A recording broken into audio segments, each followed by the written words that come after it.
Well, hello there. Welcome to another edition of Paul de Guzman Presents Art. So, to those of you who are new to the channel, I just want to mention that this channel is dedicated to contemporary art, not just here in Vancouver, but also elsewhere. So, if you happen to be on this channel by accident, I hope you still enjoy it because we're going to be discussing art in all its diversity. And also, I want to take a moment to mention that we are on the unceded and ancestral territories of the Musqueam, Squamish, and Tsleil-Waututh nations, also known as Vancouver. I am situating ourselves near the corner of Campbell Street, but on East Hastings Street. And near the Prototype Coffee over there is a gallery called Gallery 881, which is located conveniently enough at 881 East Hastings Street. So a little bit about the gallery. It is a relatively new venture, and it opened up about a couple of months ago in this location, and they specialize in lens-based works. So what that means is that they specialize in a lot of photography, some video, and I think every month they actually have a slide night, which is a really fun night. So we're going to go inside the gallery, and we're going to have a look at the work of legendary artist Hank Bull. So I'm going to talk about Hank Bull's work a little bit and a little bit of a biography about the artist. But let's just go and have a look inside. And as you can see, the gallery is open Tuesday to Friday, 10 a.m. to 5 p.m. and on Saturday from noon to 5 p.m. So let's go in. So the first thing we're going to do is just going to go through and pan the exhibition. And I'm going to go in front of this introduction to the work by Hank Bull. And then we're going to go and have a look at the works that are on the wall. And perhaps it's actually quite nice to see a lot of red dots over there too. An interesting thing about Hank Bull is that he's been a mainstay of the Vancouver art scene for many decades. I think at least 40. 4 decades, 40. That's kind of funny. He was one of the people instrumental and associated with the Western Front, which is the very first artist-run center in Canada. It was established in 1973, I believe. So this year, they are celebrating their 50th year. Hank Bull is also instrumental in founding the Vancouver Center for Contemporary Asian Art, also known as Center A, which is located in the downtown Chinatown area. I've known Hank for many years, and the only time I would actually see his work is when I'm lucky enough to be invited for dinner at his place, and I would see his paintings, but I've never seen his photographs.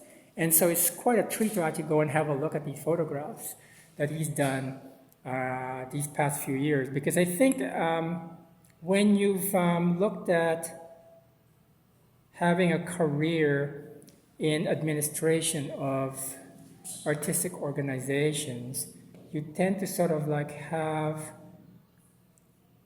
kind of like neglect sometimes your artistic instincts and your production.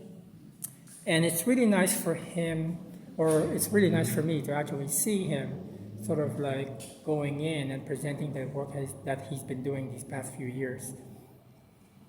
He's able to actually concentrate creatively on these works. Now I'm panning through these works one by one, and you probably have figured out that there's some sort of theme regarding the entire works.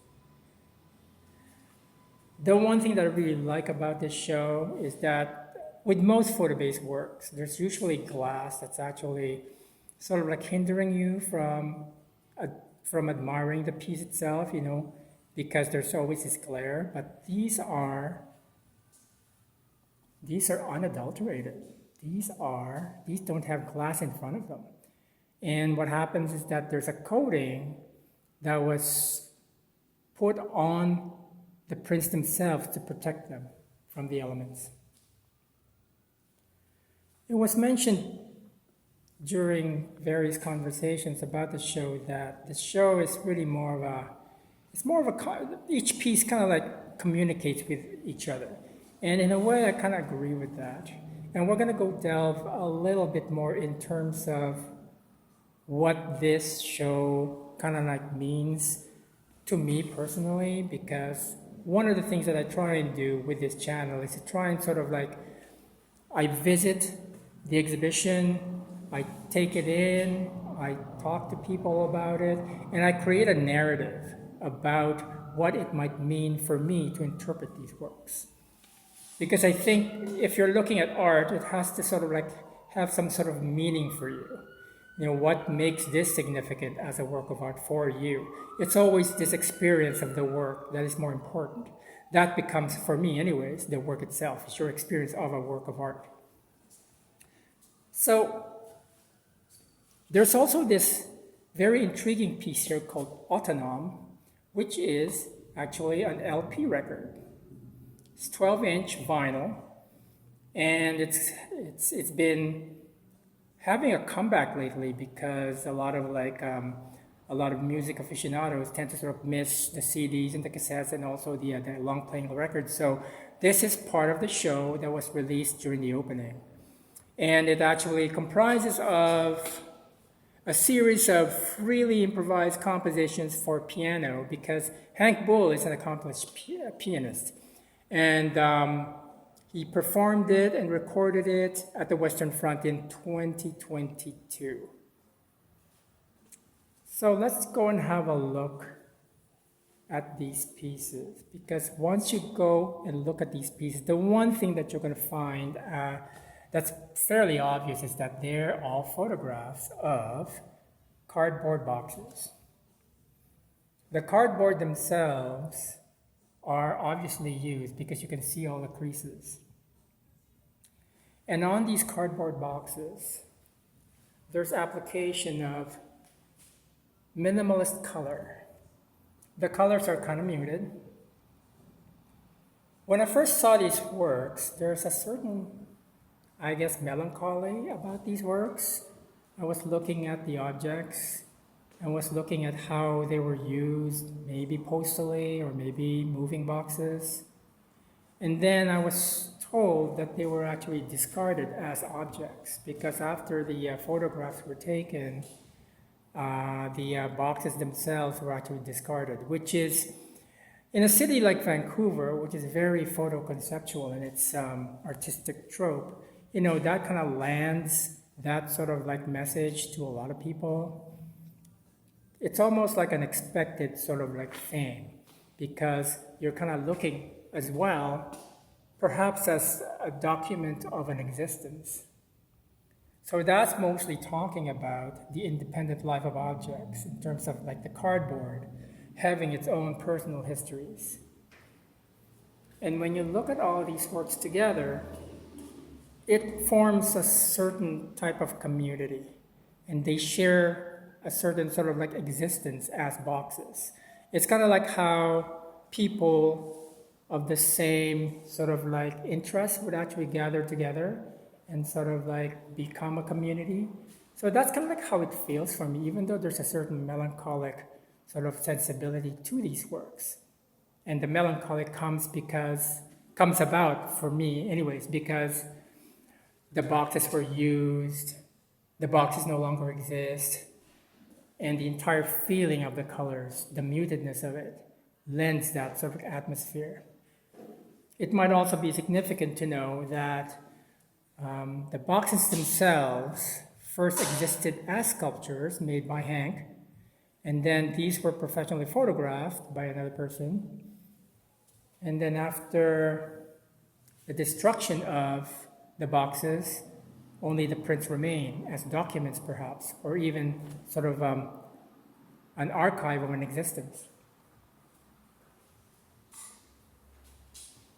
There's also this sense of like, kind of like a gestural minimalism about the works, because when you look at how the paint is actually applied, it's not rendered in a very sort of precise way. It's almost like, you know, you put like painting tape on it, and then you use like a roller to apply the paint, and then you peel the paint off. So there's this sense of the hand being responsible for these works.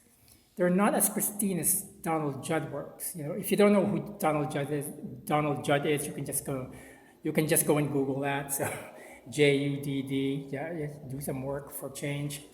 I don't have to tell you everything about the works because this is really more about my experience. So it would be good for you to actually sort of like leave a comment if you disagree with my experience of these works. And so as a community of works that kind of have conversations with each other, it's kind of nice to sort of look at this entire collection as one whole sort of series that kind of like talks with each other. There's also this sense of BC art history, like the artist BC Binning comes to mind. So you can Google that as well. It's BC Binning, Binning. It's not as precise as BC Binnings, but because like we're also dealing with like West Coast British Columbia history here. So there's a lot of things to literally unpack.